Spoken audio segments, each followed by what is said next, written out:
Alright guys, what is going on? My name is Ollie Ward. Welcome back to another video. As you can tell by the title, we are going to be ranking Leeds United players so far this season from the 2022-2023 season. Not a tier list, we're going to rate them out of 10. 1 being Tyler Roberts, 10 being Haaland, 6 being the average, as we are doing 0.5s in this as well. But guys, before we do get into the video, be sure to smash that like button. Let's go for 150 likes on this video. Get down there and do it right now. It does really help out the channel. Subscribe if you are new and comment your ratings out of 10 for these players. I've not done every single player like the youngsters who haven't really made a lot of appearance, but I've done, you know, the majority of the first team. So without further ado, let's just get into rating these players. I'm going to start off at the top with Elan Mellier.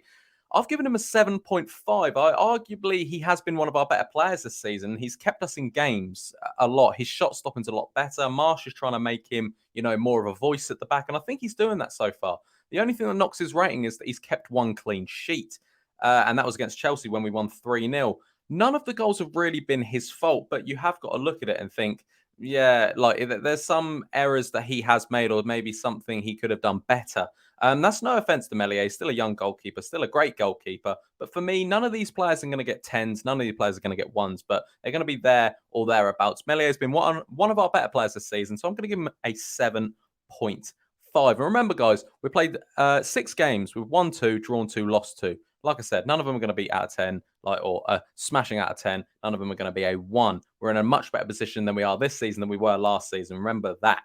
Next up, we're going to talk Llorente. Now, Llorente has been one of the worst players for us this season. I've given him a 4.5. Maybe a bit harsh, but I think a lot of the goals have been his fault. I think you could just look at Brentford alone. He gave away 3 or 4 goals himself. His passing's been bad. And honestly, when we get a better fit centre-back, I think you've got to bring him in. I believe he needs to be dropped. I really do. I'm giving him a 4.5. Next up, we're talking Robin Koch. I've given him a 7, maybe a bit generous. Maybe he could have got 6.5 because realistically, the goals we have conceded this season are down to a dodgy defending or individual errors. He did also give one away against Brentford as well. Brentford was just a bad game in general. I'm not judging all these players just on that game alone, but I tell you what, it wasn't a good performance by any of the players, really. I've given Koch a 7. I think out of the centre-backs, he looks the best, and I believe when we do get a fit centre-back, you play Koch alongside Cooper or Koch alongside Pascal and then Firpo left back or something like that. So for me, I'm giving Koch a 7. Next up, we're talking Pascal Stroup. I've given him a 7.5, similar level to Mellier. He's playing out of position and he's looked one of our, like, you know, one of the best out of the back line.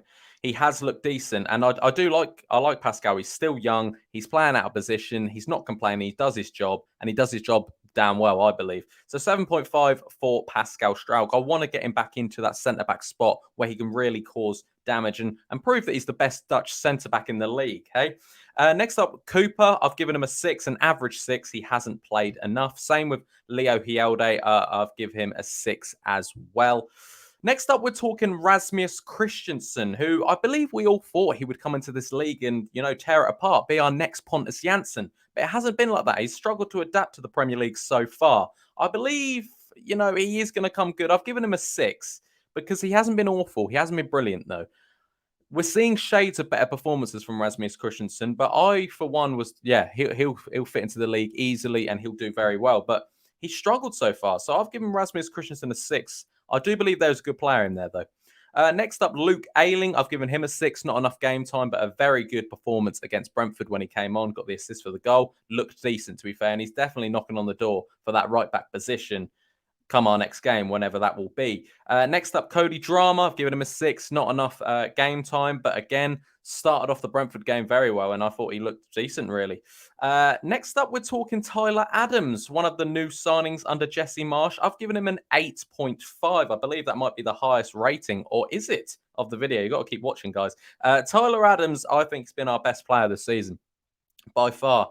We've needed that sort of replacement. You know, Calvin's gone and we need someone to kind of do the N'Golo Kante job. The American Kante, I like to call Tyler Adams. He wins everything. He doesn't stop running.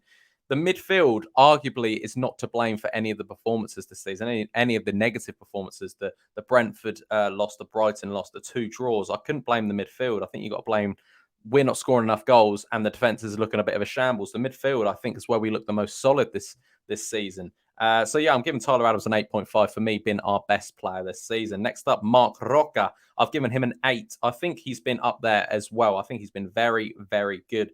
Wins a lot. I like the tackles he gets in. He's got a lovely left foot, similar to Adams. Them two next to each other is brilliant. I'm just worried when an injury comes in, or am I? Because next we're going to talk Matthias Click. I've given him a 7.5, similar to Mellier and Pascal. I believe his cameo appearances have been brilliant, and I'm not a massive fan of Matthias Click. I haven't been. I think, I have over the years, but I've thought over the last few seasons, why are we still playing him? But when he's come on, he's done very well. He has done very well, and he's changing games. And even in the cup game, he looked very good as well against Barnsley. So, yeah, I'm giving him a 7.5. Very well done to Matthias. Next up, Adam Forshaw. I'm giving him a 6. Not enough game time. Same with Darko Giabi. I've given him a 6 as well. Similar thing. Not enough game time. But I think he's a fantastic player. I could give him a 6.5, to be fair. Next up, Brendan Aaronson. I've given him a 7.5. Over the last few games, he's dipped off a bit, but he's the real creativity in this side. The Pablo replacement we've been screaming for. He had obviously one of his best games under with Leeds United. Wolves game, I thought, and Chelsea game. He looked fantastic. He's very good signing. He just needs to find that form. He needs another goal or maybe a nice little assist. But Aaronson 7.5 for me. He's been a breath of fresh air in the creativity at the front of Leeds United. Next up, I'm talking Sinisterra. I was humming and hawing between a 7.5 and an 8, but I have given him an 8. Similar level to Marc Rocca. I think he's done quite well, Sinisterra.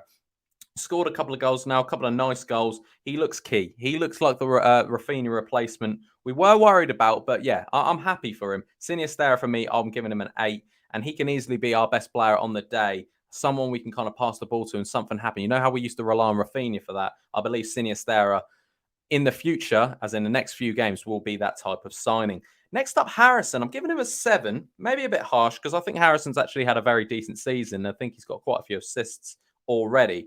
But yeah, I've given Harrison a 7, just not consistent enough. And I think that's always been his problem, Jack Harrison, just not consistent enough.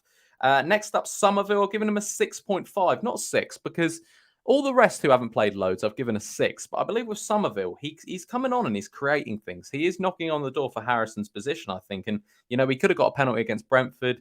The only thing I would say to him is sometimes he can be a bit greedy, release that ball a bit sooner. But I like Somerville. I've given him a 6.5. Next up, Rodrigo. I've given him a 7.5. Could have given him an 8 or maybe a 7. So I've given him a 7.5. Get right in that middle there. He started off the season very, very well.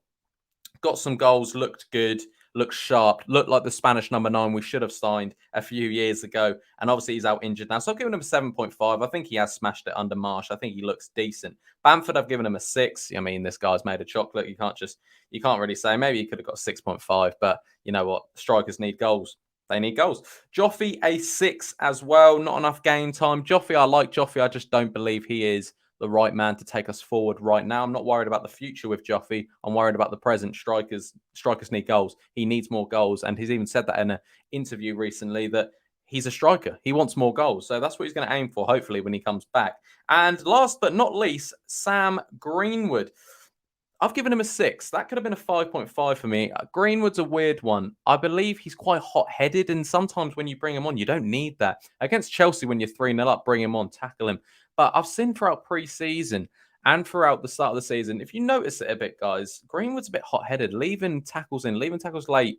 Stupid yellow cards I think he will get when coming on. I do like Greenwood. I've just struggled to see where his natural position is so far. So I've given him a 6, maybe a bit of a generous 6. But I want to know what you guys think in the comments down below. Have I been harsh with these ratings, or are they pretty bang on?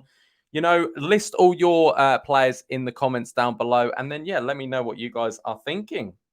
I don't know when the next sort of game is going to be. I mean, it's a bit all up in the air since the Queen's death. Will we play Manchester United at the weekend before the funeral? I'm not 100% sure, but I'll keep you guys updated. But yeah, I thought I'd just drop this little video on a Sunday night so you guys can watch this and just get your thoughts down below. Guys, this has been ranking Leeds United players so far this season. I hope you have enjoyed. Please smash 150 likes, subscribe if you're new, and comment your ratings in the description, not in the description, in the comments down below. Without further ado, I've been Ollie Ward. You guys were excellent, and I'll catch you in the next video. Cheery.